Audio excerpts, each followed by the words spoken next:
American people are ready to receive the truth.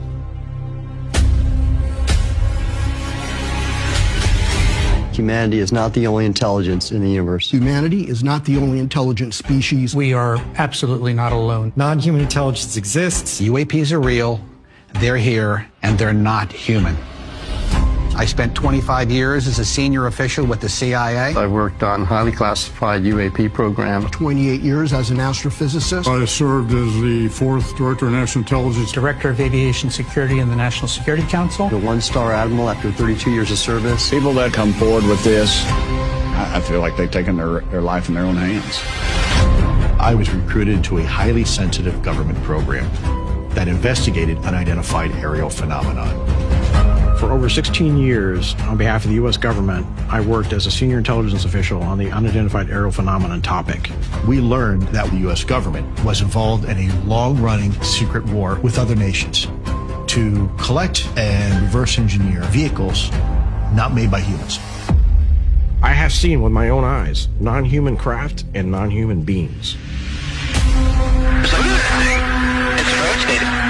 whole fleet of them. The first country that cracks the code on this technology will be the leader for years to come. China has established its own version of a UAP task force. You think for a second. You can go all the way back to the war between the states, but it was a deal. It was all a deal. Auguste Belmont, a registered agent of the Rothschild banking family in Europe, came to this country and quickly became the leading seller of bonds for the federal government. Even Chancellor Bismarck of Germany is on the record as saying that the war in the 1860s in the United States was contrived by the Rothschilds to split the country in half so that they could regain North America for the bankers in France and Britain. And if you'll stop and think about it, where was the bulk of the British Army? It was in Canada. Where was the French army? Mexico, under Maximilian. So they were going to let the North and South bleed each other dry, and then they were going to move in. There's only one man who seemed to understand what was going on, and that was the head Yankee, Abraham Lincoln. I'll have to give him some grudging credit. I think he understood what was happening. And that's why he became the first American president to print his own money, known as greenbacks. Do you know there's only been one other president in the history of this country that tried to print interest-free money? John F. Kennedy. And I don't think it's a coincidence that both of those presidents were shot in the head. You might want to be aware that the first third party in the United States was the anti-Masonic Party. Before World War II, there were Jews in Germany who thought the smart move was to cooperate with the Nazis. They didn't resist. They didn't speak out. They thought, if we play nice, maybe they'll leave us alone. They believed hatred could be reasoned with, and they were wrong, and many paid with their lives. So I ask you now, if you had lived back then, would you have seen it, or would you have told others to calm down, to go along, to stop making trouble? Today in New York City, a man named Zoran Mondani is running for mayor.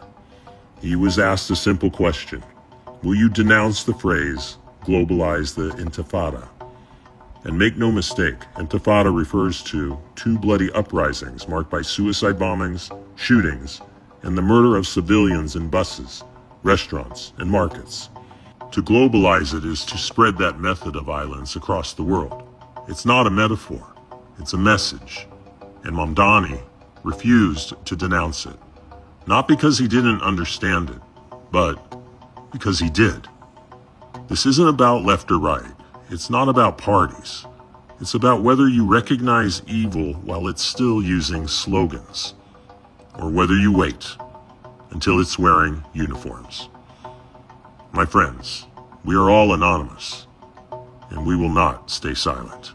So he keeps saying that globalized intifada means something else for different people. That is not true. I have lived through two intifadas. I know exactly what they mean. An intifada means a violent uprising against the Jews. It means car bombing and bus bombing and ramming through people with cars. It means stabbing and shooting. That's what that means. And to globalize that means to take into America and into Western civilization what we have been through in the Middle East. Do you condemn that phrase, globalize the Intifada?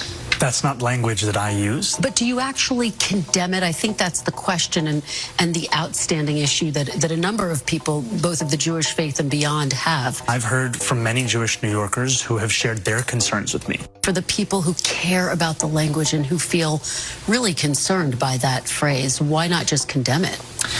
My concern is to start to walk down the line of language and making clear what language I believe is permissible or impermissible. Asked about his campaign proposal, which reads, quote, shift the tax burden from overtaxed homeowners in the outer boroughs to more expensive homes in richer, whiter neighborhoods. Explain why you are bringing race into your tax proposal. That is just a description of what we see right now. Das Rote Kreuz, ich meine, es war das Rote Kreuz, die haben ja auch immer in Auschwitz inspiziert und die haben ja eine sehr moderne Klinik da festgestellt. Und um die Kranken wurde sich sehr bekümmert, damit sie möglichst schnell wieder gesund wurden.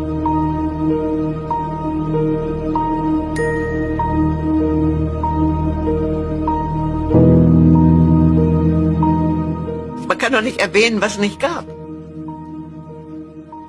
Warum wollen Sie denn festhalten an den Gaskammern? Das hängt doch auch damit zusammen, dass man mit Zyklon B das überhaupt nicht machen kann. Das geht nicht.